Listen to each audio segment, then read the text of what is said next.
Hi everyone. आज हम कर रहे हैं क्लास 10th NIOS का लेसन नंबर 17 जिसका टाइटल है केयरिंग फॉर अदर्स।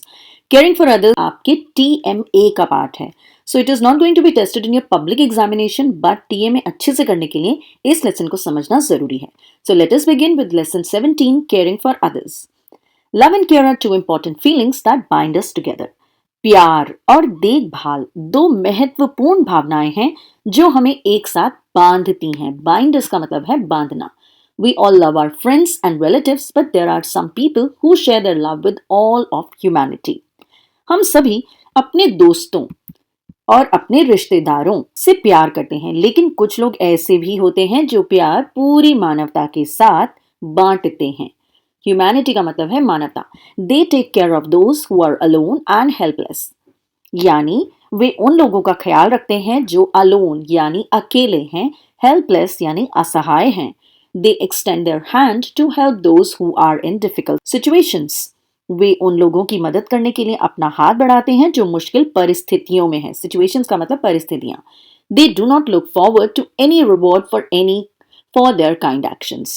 यानी वे अपने दयालु कार्यों के लिए किसी भी पुरस्कार या किसी अप्रिसिएशन की उम्मीद नहीं करते। तो हम ऐसे लोगों को क्या कहते हैं? Shall we call them the saviors of humanity? यानी क्या हम ऐसे लोगों को मानवता के रक्षक कह सकते हैं? We should be proud of them. हमें ऐसे लोगों पर गर्व होना चाहिए। The lesson is divided into 3 parts. ये पाठ 3 भागों में divided है, 3 भागों में विभाजित किया गया है। The first is an interview with Mother Teresa. पहला मदर टेरेसा के साथ एक साक्षात्कार, एक इंटरव्यू है। The second is a report about Janaki Iyer. दूसरा जानकी अय्यर और उनके स्कूल आनंद भारती के बारे में है। And the third is the story of a young girl called Bhagya. तीसरा भाग्य नामक एक छोटी लड़की की कहानी है। इस लेसन को पढ़ने के बाद आप इंटरव्यू समझ पाएंगे कि इंटरव्यू किस प्रकार लिया जाता है, उसका क्या उद्देश्य होता है, क्या पर्पस होता है। इंटरव्यू के क्वेश्चंस फ्रेम कर पाएंगे। सेल्फलेस सर्विस, ग्रेट वुमेन के यानी महान महिलाओं की निस्वार्थ सेवाओं को पहचान सकेंगे। एडवर्बियल क्लॉज को समझ सकेंगे, खासकर टाइम को लेकर। ऑब्जर्व द पॉजिटिव इम्पैक्ट यानी कि प्रेम और देखभाल के पॉजिटिव इम्पैक्ट, सकारात्मक प्रभाव को देख सकेंगे। मानवता के लाभ के लिए बलिदान की आवश्यकता को पहचान सकेंगे और कठिन विकल्प और निर्णयों को ले पाएंगे जिससे आपकी आत्म जागरूकता यानी सेल्फ अवेयरनेस डेवलप हो सके। चलिए शुरू करते हैं लेसन के पहले सेक्शन से, जो कि है मदर टेरेसा के साथ interview. Mother Teresa looked after the poor and the needy. Mother Teresa ने गरीबों और जरूरतमंदों की देखभाल की। गरीबों, जरूरतमंदों। What did she do for the dying? उन्होंने मरने वालों के लिए क्या किया? We will get to know about Mother Teresa. हम मदर टेरेसा के बारे में जानेंगे। She was born in South Yugoslavia.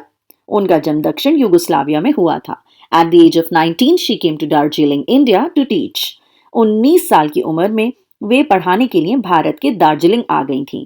In 1931, she decided to serve the poorest of the poor. 1931 में उन्होंने सबसे गरीब लोगों की सेवा करने का फैसला किया। She belonged to the order of missionaries of charity. Way missionaries of charity के संगठन से जुड़ी थीं। They run 40 schools where about 30,000 children are educated. Way 40 school चलाते हैं जहां लगभग 30,000 बच्चे शिक्षा प्राप्त करते हैं। They also have mobile dispensaries, training centers and destitute homes for the poor and the needy. उनके पास गरीबों और जरूरतमंदों के लिए मोबाइल डिस्पेंसरी, प्रशिक्षण केंद्र और निराश्रित घर भी हैं। यानी ऐसे लोगों के लिए जिनके पास घर नहीं होता, गरीब लोग जिनका कोई सहारा नहीं होता, उन्हें डेस्टिट्यूट कहते हैं। In 1979, she received the Nobel Prize for her services to the poor. 1979 में उन्हें गरीबों की सेवा के लिए नोबेल पुरस्कार मिला था। She was also given the Bharat Ratna by the Government of India in 1980. उन्हें 1980 में भारत सरकार द्वारा भारत रत्न भी दिया गया था। Here is an extract from an interview with Mother Teresa. यहाँ मदर टेरेसा के साथ एक साक्षात्कार का अंश दिया गया है। The interviewer is the well-known journalist Malcolm Muggeridge. साक्षात्कारकर्ता जाने माने पत्रकार Malcolm Muggeridge हैं। Does it tell us how Mother Teresa cared for the people? Let's read and find out. क्या ये हमें बताता है कि मदर टेरेसा ने गरीबों की किस तरह देखभाल की? आइए पढ़ते हैं। तो यहाँ शुरू हुआ सेक्शन 1, जहां मैल्कम और मदर टेरेसा की बातचीत हो रही है। Malcolm.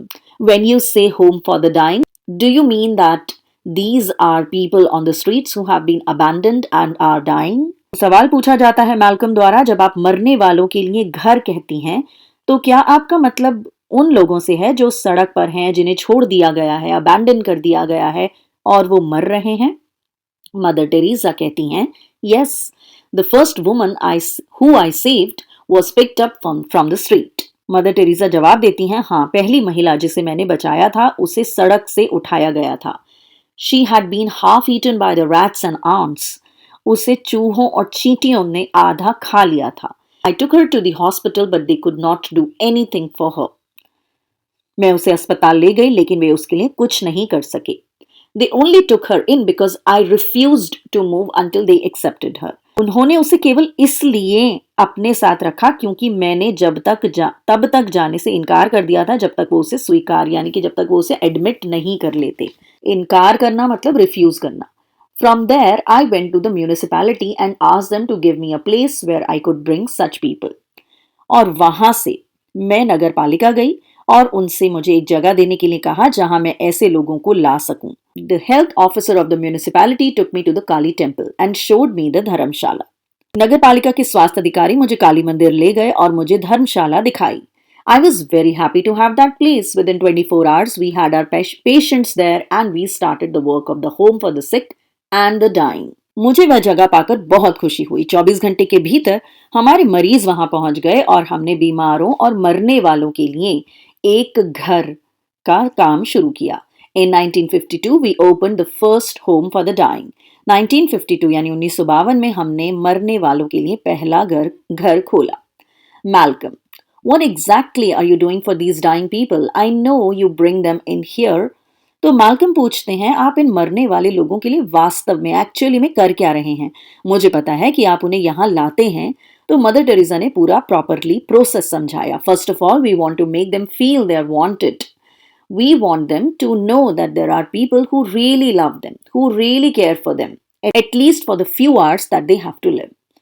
तो मदर टेरेसा बताती हैं, सबसे पहले हम उन्हें ये एहसास दिलाना चाहते हैं कि उन्हें चाहा जा रहा है, they are wanted. हम चाहते हैं कि उन्हें पता चले कि ऐसे लोग हैं जो वास्तव में उनसे प्यार करते हैं, really love them, जो उनकी वास्तव में परवाह करते हैं, कम से कम यानी एटलीस्ट उन कुछ घंटों के लिए जो उनको जीने हैं. They too should know that they are the children of God, that they are not forgotten and that they are loved and cared. यानी हम वास्तव में उनको बताना चाहते हैं कि वो ईश्वर की संतान हैं, उन्हें भुलाया नहीं गया है और उन्हें प्यार किया जाता है और उनकी देखभाल की जाती है. मैल्कम पूछते हैं, What happens to those who are cured? जो लोग ठीक हो जाते हैं उनका क्या होता है? मदर टेरेसा जवाब देती हैं, जो लोग ठीक हो जाते हैं, those who are able to work, जो लोग काम करने में सक्षम हैं, we try to find some work for them.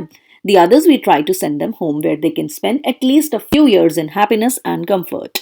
वो कहती हैं कि हम उनके लिए काम खोजने की कोशिश करते हैं, बाकी हम उनको घर भेजने की कोशिश करते हैं जहां वो कम से कम कुछ साल खुशी और आराम से बिता सकें. So this was the interview with Mother Teresa. अब चलते हैं सेक्शन 2 पर, जहां जानकी अय्यर की बात की जा रही है जो कि एक स्कूल चलाती हैं. बहुत ही इंटरेस्टिंग, बहुत ही अलग तरह का स्कूल है. A little distance from the Taranaka crossroads, you come across a quiet house called Nida. तरनाका चौराहे से थोड़ी दूर पर आपको एक नीड़ा यानी कि एक शरण नामक एक शांत घर दिखाई देता है. Attached to it is a small school where in the afternoons you will come across many little girls who are domestic servants learning to read. इसके साथ एक छोटा सा स्कूल है जहां दोपहर में आपको कई छोटी लड़कियां मिलेंगी जो घरेलू नौकर हैं और पढ़ना सीख रही हैं. This is no non-formal education center. ये कोई अनौपचारिक शिक्षा केंद्र नहीं है. वैसे ये है एक अनौपचारिक शिक्षा केंद्र, लेकिन यहाँ पर पढ़ाई को बहुत ज़्यादा महत्व दिया जाता है, इसीलिए इसे नो नॉन फॉर्मल कहा गया है, क्योंकि यहाँ पर education is a very serious business, right. तो इसीलिए इन्हें कहा गया है कि शिक्षा यहाँ पर बहुत ही गंभीरता से लिया जाता है. सीरियस बिजनेस मतलब बहुत सीरियस माना जाता है. The girls get to write their public exams. Some of them join residential schools after clearing the entrance exams and some others go for higher studies. शिक्षा को इतना गंभीरता से लिया जाता है कि लड़कियां अपनी सार्वजनिक परीक्षाएं यानी कि पब्लिक एग्जाम्स जो कि नॉर्मल बच्चे देते हैं, सार्वजनिक परीक्षाएं लिखती हैं, उनमें से कुछ आवासीय यानी रेजिडेंशियल स्कूल्स में प्रवेश लेती हैं, एडमिशन लेती हैं प्रवेश परीक्षा पास करने के बाद, और कुछ अन्य उच्च शिक्षा यानी हायर स्टडीज के लिए चली जाती हैं। Innovative teaching methods help these first generation learners. अभिनव शिक्षण पद्धतियां इन पहली पीढ़ी के शिक्षार्थियों की मदद करती हैं। अब इनोवेटिव टेक्निक्स क्या होती हैं? इनोवेटिव मतलब जो अलग अलग तरीके से बच्चों को पढ़ाया जाता है, बहुत इंटरेस्टिंग तरीके से, क्रिएटिव तरीके से जब बच्चों को पढ़ाया जाता है, उन्हें इनोवेटिव तरीके कहते हैं। यानी कि कभी स्टोरी टेलिंग से, कभी कोई एक्सपेरिमेंट कराकर, कभी कोई ग्रुप स्टडी देकर, कोई ग्रुप प्रोजेक्ट देकर, तो इस तरह के मेथड्स को हम इनोवेटिव मेथड्स कहते हैं। And what do you understand by first generation learners? First generation मतलब पहली पीढ़ी, जिनके माँ बाप दादा दादी वो कभी नहीं पढ़े थे, और ये पहली पीढ़ी है जो पढ़ रही है। तो इसलिए फर्स्ट जनरेशन लर्नर्स को पढ़ाना बहुत ज़रूरी है ताकि वो अपने आगे वाली जनरेशन्स को भी पढ़ा सकें। अब इस स्कूल में क्या क्या होता है? Field trips, discussions on current events are common features in this school. इस स्कूल में फील्ड ट्रिप, वर्तमान घटनाओं पर चर्चा आम बात है। Anand Bharti is not just about education. Many people have commented that the children here are transformed into confident individuals and that the values imbibed here stay with them wherever they go. तो आप देख सकते हैं कि आनंद भारती जो है सिर्फ शिक्षा के बारे में नहीं है, सिर्फ शिक्षा ही नहीं देता, बल्कि कई लोगों की तो ये टिप्पणी है, ये कमेंट है कि यहाँ के बच्चे आत्मविश्वासी व्यक्तियों में बदल जाते हैं, बहुत कॉन्फिडेंट होते हैं। जो मूल्य उन्हें दिए गए हैं, इम्बाइब किए गए हैं, वो मूल्य उनके साथ रहते हैं जहां भी वो जाते हैं। अब बात करते हैं उस वुमन की जो ये स्कूल चलाती हैं। The woman who runs the school and whose has a house in Nida is Janaki Iyer, simply called Ja by her friends. Janki could well be your neighbor across the wall, babysitting her grandchildren. तो अब बताया जा रहा है कि जानकी कितनी normal सी महिला है। स्कूल चलाने वाली महिला और नीड़ा में जिनका घर है वो हैं जानकी अय्यर, जिन्हें दोस्त जा कहकर पुकारते हैं। जानकी आपकी पड़ोसी हो सकती हैं जो दीवार के उस पार अपने पोते पोतियों की देखभाल करती हैं। So she could be anyone. This sprightly 70-year-old is an unassuming soft spoken lady and comes across as a very gentle person. 70 वर्षीय, स्प्राइटली का मतलब है फुर्तीली, बहुत एनर्जेटिक, मतलब 70 साल की होने के बावजूद ये काफी फुर्तीली हैं, काफी एक्टिव हैं। लेकिन उसके साथ साथ वो अनअज्यूमिंग, विनम्र हैं, सॉफ्ट स्पोकन हैं, मृदुभाषी हैं और बहुत ही सज्जन, बहुत ही जेंटल महिला हैं। She chooses her words carefully. The precision speaks of a well-ordered mind. वे अपने शब्दों का चयन सावधानी से करती हैं, अपने शब्दों को सावधानी से चूज करती हैं, सटीकता, एक सुव्यवस्थित दिमाग की बात करती हैं, मतलब ऐसे ही क्लटर्ड बात नहीं करती, इधर उधर की बात नहीं करती, एकदम ऑर्गेनाइज्ड उनकी बात होती है। She attracts young people to her like bees to honey. जिस प्रकार मधुमक्खियां शहद की ओर आकर्षित होती हैं, उसी प्रकार युवा उनकी ओर आकर्षित होते हैं। हर school, appropriately enough called Anand Bharti, has attracted many younger professionals in an unprecedented way to lend their time and effort to this venture.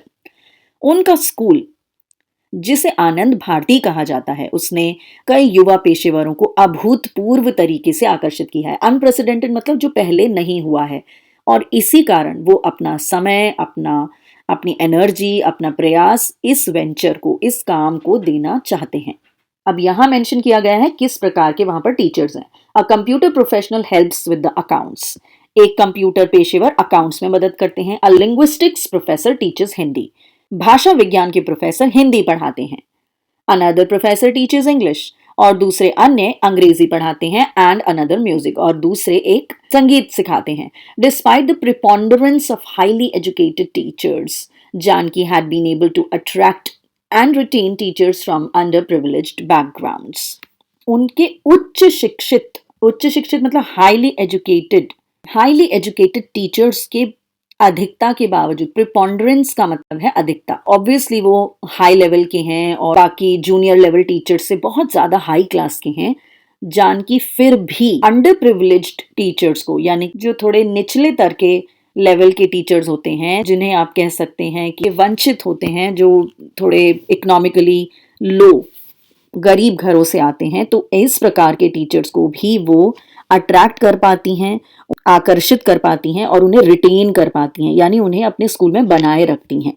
When a child needs to be put into a residential school, or needs to go in for higher studies in college, Janki has many friends who help in sorting out the myriad problems that crop up. अब सिर्फ पढ़ाने तक ही जानकी बच्चों की मदद नहीं करती, जानकी उनको आगे तक भी मदद करती हैं, क्योंकि उनके इस स्कूल में, इस बिजनेस में रहते हुए काफ़ी समय हो गया, तो उनके दोस्त हैं जो कि पर हायर स्टडीज़ में भी उनकी मदद करते हैं बच्चों को प्लेस करने में। तो उनके कई मित्र हैं जो सामने आने वाली असंख्य समस्याओं, मायराइड मतलब असंख्य, इन्यूमरेबल, जिन्हें हम गिन नहीं सकते, बहुत सारी प्रॉब्लम्स को सॉल्व करने में जो कि आ जाती हैं, क्रॉप अप मतलब आ जाती हैं, उनको सुलझाने में मदद करते हैं, खासकर जब बच्चों को रेजिडेंशियल स्कूल में डालना हो या उनको हायर स्टडीज के लिए कॉलेज में डालना हो, तो इसी तरह से जानकी उनकी मदद करती हैं। Sandhya Rani, a 15-year-old, says that she liked the combination of studies with vocational training. तो 15 वर्षीय संध्या रानी कहती हैं कि उन्हें व्यावसायिक प्रशिक्षण की पढ़ाई के साथ पढ़ाई का संयोजन पसंद आया, मतलब पढ़ाई के साथ साथ उनको वोकेशनल ट्रेनिंग भी दी जाती है जिससे वो आगे चलकर कोई रोजगार कमा सके। Janaki Iyer is doing a human service to these domestic workers by educating them. तो एक तरह से जानकी अय्यर इन घरेलू कामगारों को शिक्षित करने की एक बहुत बड़ी सेवा, ह्यूमन मतलब बहुत बड़ी सेवा कर रही हैं। I am getting a lot of help from committed teachers and young enthusiastic professionals who volunteer to help in the school. I am very thankful for it, she says. और वो अपने टीचर्स को इसका सारा श्रेय देती हैं और कहती हैं कि मैं प्रतिबद्ध शिक्षक हूँ। प्रतिबद्ध शिक्षक हूँ मतलब कमिटेड, जो अपने काम को करने के लिए प्रतिबद्ध हैं।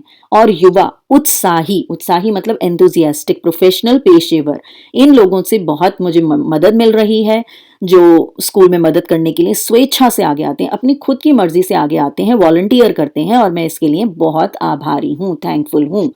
With such committed social workers, there is hope on the horizon. ऐसे प्रतिबद्ध सामाजिक कार्यकर्ताओं के साथ क्षितिज पर आशा की किरण दिखाई देती है। And that ends the section 2. चलते हैं सेक्शन 3 पर, जो कि आनंद भारती से ही जुड़ा हुआ है। तो सेक्शन 3 है भाग्य नाम की 10 वर्षीय लड़की की एक कहानी।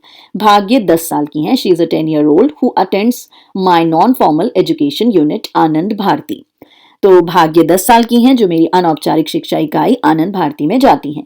She comes to my class which starts at 2 PM with her younger sister Swarna and baby sister Swapna. वो अपनी छोटी बहन स्वर्णा से भी छोटी बहन यानी बेबी सिस्टर जो कि गोद में रहती हैं स्वप्ना के साथ आती हैं। As soon as she comes to the class, there is a change in भाग्या।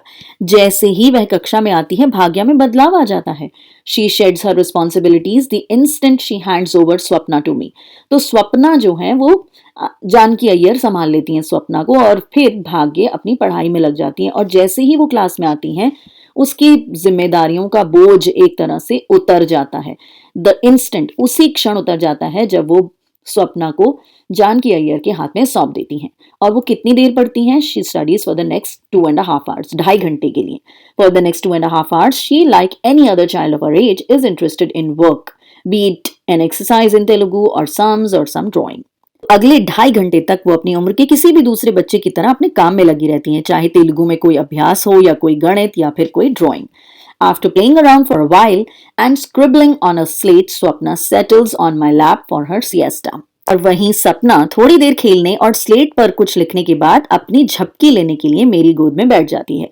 तो सिएस्टा का मतलब है दोपहर को जब हम झपकी ले लेते हैं, थोड़ी देर सो जाते हैं, that is called a siesta. Work gets more intense after Swapna is put down.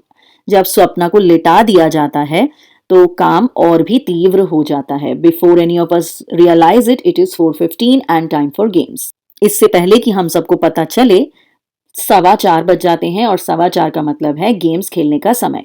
On good days Swapna स्लीप्स through this also. और जब दिन अच्छे होते हैं तो स्वप्ना इस समय भी सोती रहती है, लेकिन अगर वो उठ जाती है तो हमें उसका भी ध्यान रखना पड़ता है और गेम्स के लिए भी अपने आप को प्रिपेयर्ड रखना पड़ता है। At 4:45 all are ready to leave for home। और 4:45 बजे ये तीनों की तीनों बहनें घर जाने के लिए तैयार हो जाती हैं। One afternoon in July, Bhagya came to class wearing a pair of rubber slippers। जुलाई की एक दोपहर भाग्या क्लास में आती है एक रबड़ की चप्पलें पहनकर। She explained that she had started working for the occupants of a flat। उसने बताया कि एक फ्लैट में रहने वालों के लिए उसने काम शुरू कर दिया है। This gave her a little money to get things for herself which she badly needed। और इसमें काम करने से उसे कुछ पैसे मिल गए जिससे वो अपने लिए कुछ चीजें खरीद सकती थी जो उसे बहुत जरूरी चाहिए थी। Another day she wore pretty green bangles on her slender wrist. तो जब उसे पैसे मिल रहे थे तो वो अपने लिए भी कुछ चीजें खरीद पाती थी, जैसे उसने एक बार अपने लिए हरी चूड़ियां खरीद ली थी जो अपनी पतली पतली कलाइयों पर पहनी थी। They look beautiful on her, bringing Sarojini Naidu's delicate bright rainbow tinted circles of light to my mind. और उन्हें देखकर मेरे माइंड में सरोजनी नायडू की वो कविता आ गई जिसमें प्रकाश के नाजुक चमकीले इंद्रधनुषी रंग के घेरे थे। तो वो पोएम मेरे माइंड में आ गई। Soon she had a set of new clothes. और जल्दी ही मैंने देखा कि उसके पास नए कपड़े भी आ गए हैं। तो उसका अच्छा चल रहा था, उसको खूब पैसे मिल रहे थे और वो अपने लिए नई नई चीजें खरीद रही थी। इसी तरह दिन गुजरते गए। Days went by. We continued our work in the afternoon. हम दोपहर में अपना काम करते रहे। Bhagya was busy cooking and looking after Swapna in her own home. Bhagya Swapna की देखभाल कर रही थी और खाना बना रही थी, सपना की देखभाल कर रही थी अपने ही घर में। She also had her work in the flat on the third floor. और वो तीसरी मंजिल पर फ्लैट में काम करने भी जाती थी। Some days she was late coming to my class and took my admonition with a serious downcast look. कभी कभी वो मेरी क्लास में देर से आती थी, कुछ दिनों के लिए मेरी क्लास में देर से आती थी। एंड टुक माई एडमोनिशन, यानी मैं उसे डांटती थी और जब मैं उसे डांटती थी तो वो मेरी डांट को गंभीरता से लेती थी। डाउनकास्ट लुक मतलब शर्मिंदा होती थी, उसे शर्म आती थी कि उसे ऐसा नहीं करना चाहिए था। One day I found Lakshmi, another of my students, going along with Bhagya to the newly constructed flats. एक दिन मैंने लक्ष्मी को, जो कि मेरी एक और छात्रा है, उसे मैंने भाग्या के साथ नए बने फ्लैटों में जाते हुए पाया। When I asked her what she was up to, she said Bhagya had got her work in one of the new apartments. और जब मैंने लक्ष्मी से पूछा कि आजकल वो क्या कर रही है, तो उसने बताया कि भाग्या को एक नए अपार्टमेंट में काम मिल गया है। Bhagya herself came running to me and said the lady of that house wanted me to work for her for 100 rupees per month. I know that I cannot take on more work if I want to study in the afternoon, so I decided that I would give Lakshmi the job. I was stunned.